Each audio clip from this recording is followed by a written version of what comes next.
Whether you're an experienced mixer or you're just starting out, these rarely discussed topics will help you improve your mixes. We're covering a wide gamut of ideas in this video, from psychoacoustics to classic studio techniques and even anatomy, so stick around. First off, we have relieving middle ear air pressure. So this is a strange tip, but consider it something similar to recommended listening levels to avoid ear fatigue, etc. In short, the middle ear contains ossicles, or three small bones that collectively act like an amplifier for the eardrum's vibrations, boosting the incoming signal by about 30 dB before the sound travels to the cochlea of the inner ear. However, for this process to work properly, the air pressure inside the middle ear should match that outside of the ear. And this is where the eustachian tube comes in. When it opens, it relieves air pressure in the middle ear's cavity, resulting in the proper transference of energy from the ossicles. So when you're mixing, to ensure that your ears are working properly, especially while you're bombarding them with significant air pressure via sound waves, you could yawn, swallow more often, or pop your ears to open the eustachian tube and restore equilibrium between the inside and the outside of your ear. Next up, let's cover the building blocks of timbre. So timbre is a term we often use in mixing, but knowing its building blocks completely changes how you approach EQ, compression, saturation, reverb, etc. Although many other factors determine timbre, the two primary factors include the frequency spectrum over time and the transient or onset and offset of the signal. For example, playing a note on a piano introduces the fundamental, as well as a series of harmonics and overtones. Collectively, this helps any listener determine the source to be a piano. The attack and decay of the note, and to a lesser extent the sustain and release, also play a role. Without the onset and offset of a piano's note, it's going to be difficult to determine the instrument. Now, combining these ideas, the harmonics included in the transient, as well as the onset and offset, or the transient itself, really play the largest role in our ability to identify an instrument or any sound source.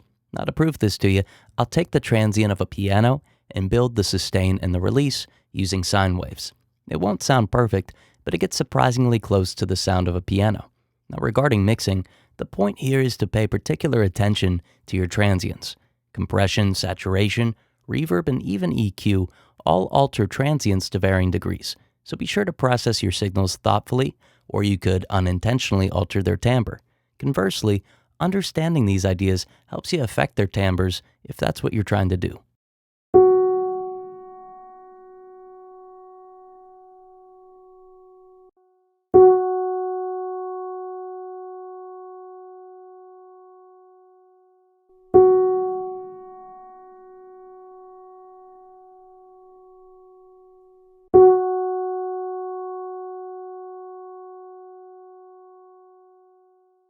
Real quick, if you want to get your mixes to sound like professional songs, we have a mixing membership called the Sage Audio Membership, where you get access to Sage Audio University for in-depth mixing and mastering courses, private one-on-one mentorship, unlimited personalized mixing feedback, and 50 free mastered songs per year.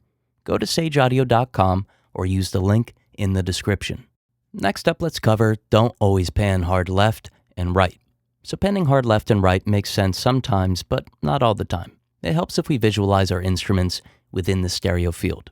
If you have your kick, your bass, and your vocal in the center, but everything else is panned hard left and right, these stacks on the side, so to speak, make it incredibly difficult to discern what's there. Now in this example, all of the performances compete in their allocated small space, but panning some instruments a few ticks instead greatly improves clarity. In short, utilizing this full field achieves a more complex and interesting mix since it becomes much easier to hear the entire arrangement. Furthermore, it provides contrast between the hard-panned instruments and instruments allocated to different spots within the field. So let's take a listen to a mix with too much hard panning and then one with more carefully picked placements.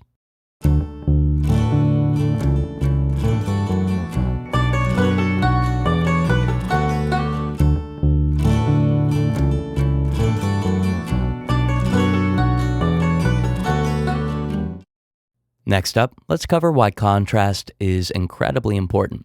So variation between stereo placements isn't the only time when contrast plays a role in mixing. If you heavily distort a signal, that distortion becomes even more impressive when played in tandem with a non-distorted signal. If you reverberate a signal, you need to give the listener a control variable, so to speak, so that they can differentiate between what's meant to be up close and what's far away. Now, this contrast also applies to garnering the listener's attention. If I want the listener to pay attention to a particular lyric, I could deviate its reverb settings, saturation settings, compression, etc. from the norm or what's been established as the baseline in the mix. Now, to demonstrate this, here are two personal mixes of mine. The first is a demo from a while ago, and the second is a newer mix. Granted, the newer version has live drums and different takes, but you should still hear how, in the demo, I completely overlooked contrast, especially when it comes to reverb. Noise is pumping through all the sludge of your heart. Your hair is in your face while you stare at the stars. White noise is pumping through all the sludge in your heart. Your hair is in your face while you stare at the stars. Last up, let's talk about adding some tricks to your mix roster.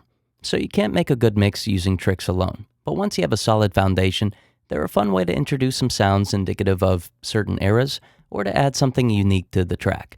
So here are some of my favorites that I think are going to be useful to you. The Abbey Road reverb trick is simply equalized reverb. A 12 dB per octave high pass is centered on 600 Hz and a matching low pass at 10 kHz. You could perform this with any reverb that includes an EQ, or you could introduce reverb in parallel and then create the filters with linear phase EQ. Chamber or plate reverb will give you a classic sound. Next, side image transient expansion is pretty weird, but it sounds great, especially on drums. Send the signal to an aux track for parallel processing, then use the free plugin MSED or something similar to mute the mid or solo the sides. Insert a transient expander and then adjust until the side image, which usually lacks transient detail, has some actual impact. Then blend the effect in with the aux track's channel fader. Lastly, a stereo detuning effect is incredibly helpful for vocals, nothing too extreme, just some subtle modulation of the pitch between the left and the right channels. This increases stereo width like a chorus effect, but it makes the vocal sound more in tune by creating multiple voices, resulting in the perceived pitch being the average of the multiple frequencies. So let's take a listen to the first two I mentioned being used on a drum stem.